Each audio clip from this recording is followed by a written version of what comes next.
I'm Muchaneta Napel, and I'm here at Munich Fabric Start at the Key House, which is the innovation hub. And would you like to introduce yourself so the audience gets to know who you are and what it is that you do? Yes, I'm Mario. I'm co-founder of Circular Fashion. And at Circular Fashion, we help the fashion industry to become circular, as the name says. So circular fashion is something that I feel like the industry has been trying to get to, but never quite reaching it. Mm-hmm. Would you say this statement to be true? I wouldn't say that. I think we have done a lot of groundwork in recent years. We are getting there, but now we really have to scale this, what happened in the past. When we started at Circular Fashion, we noticed that there is little knowledge in the industry about circular design. On the other side, we also saw that recycling technologies, for example, were not so developed back then. So we had innovations, but they were in lab scale or demonstrator scale. And we saw that now that they are scaling, we have to tell the industry who is producing what they actually have to produce, that the industry, the recycling industry, the sorting industry can work with this feedstock they are producing. And that's where we are active as Circular Fashion. I think you hit the nail on the head when you said knowledge. I think a lot of the industry are very much aware of the problems, but don't quite know how to fix them. Yes. You know. And that's why we came up at Circular Fashion, first with trainings, but also we defined the circular design criteria. Okay. So there it's very clear defined what kind of materials you can use, what kind of take-back channels you build. So it's not only about design, but it's about healthy inputs, it's about renewable inputs, it's about recyclable inputs, design for recyclability, design for longevity. It's all included in this criteria, and it gives a framework to brands so that they can steer their design internally, that they can set targets, that they can train their people, and that they can measure what they do, and also about communicating in the end. And so, for example, Hugo Boss or H&M, Zalando, etc., they all build based on these criteria, internal guidelines how they work in the future. And for example, Zalando has also launched or announced that they want to roll this out to all brands selling through the Zalando platform. Do you think a lot of resistance comes from the fact that the traditional business model that most businesses use is not made for that circular fashion approach? You know, do we need to dismantle it in order to rebuild a new one? Absolutely agree in terms of that in the past, fashion brands, they saw themselves as selling until the point of sale, and then it's finished, and then they want to sell the next thing. And I think they are just realizing that it doesn't end there. They are selling to a product, to a consumer, the consumer is using it, but they start to engage with the user and thinking about, okay, how can we prolong this relationship, and not only with the consumer itself, but also with the product itself. Can we get it back? Can we sell services like repair, upcycling, etc.? Can we offer take-back? Can we do re-commerce with these products? Can we upcycle these products? And in the end, it's a circular retail. It doesn't matter if this product is produced as with virgin materials, or it came back from another owner, and I prepare it for a new sell. In the end, you just have some costs to get the product, and you can sell it, and it doesn't matter if it's new or if it's pre-owned. Do you think that the fast fashion industry can adopt the circular fashion model, or do you think that it's just not possible because their products are not high quality?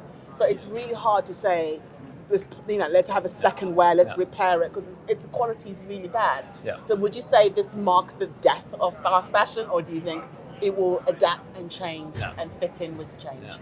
Obviously, there is a hurdle with fast fashion if it's not made for longevity. And it's harder to resell a product, for example. So we see products which have a value, which are made for durability. They're easier to resell, but at the same time, we see that recycling can be an option for fast fashion, that you recycle it, that you produce it in a way that it can be recycled very easily, and that you reuse the resources which have been in the product before. That's obviously you should always try to keep it as high as possible in the waste hierarchy, which is reuse before recycling. But I see for fast fashion that recycling can be a solution to make it better than it is currently. I want to talk to you about education, because I find that a lot of the problems can also stem from how we're educating our future fashion designers. What role do you think circular fashion can play in education? How can we educate that next generation? Because they are still being educated with the old set mindset, so they're just not going to change. Therefore, what can we do? What can you tell the educators when it comes to making sure that the next generation is up to kind of,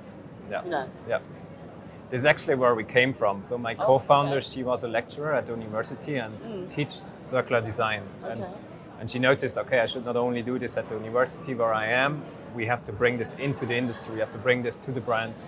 And based on that, we created circular design trainings, and we trained 1,500 designers in the meantime from more than 100 brands, most of them global ones.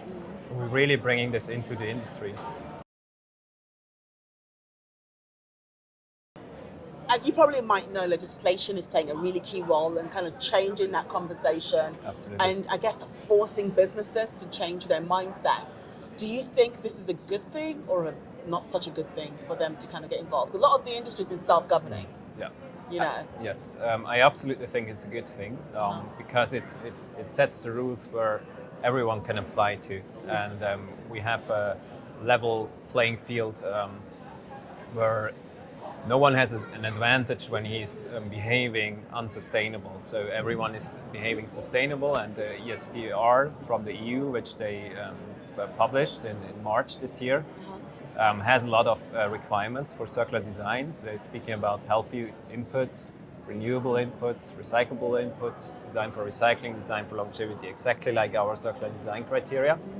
And it's not rolled out so far, but we see it's coming, and the industry needs to prepare for it. And how can they prepare for it? For example, by doing workshops with us, trainings with us, using our circular design criteria. We also have a circular design software which helps them to find circular materials, giving them guidelines and training material how they could adopt these circular design to different product types. Also part of the ESPR is ESPR is digital product passports, which is part of the EU strategy for circular design. There we see that they are coming in 2026.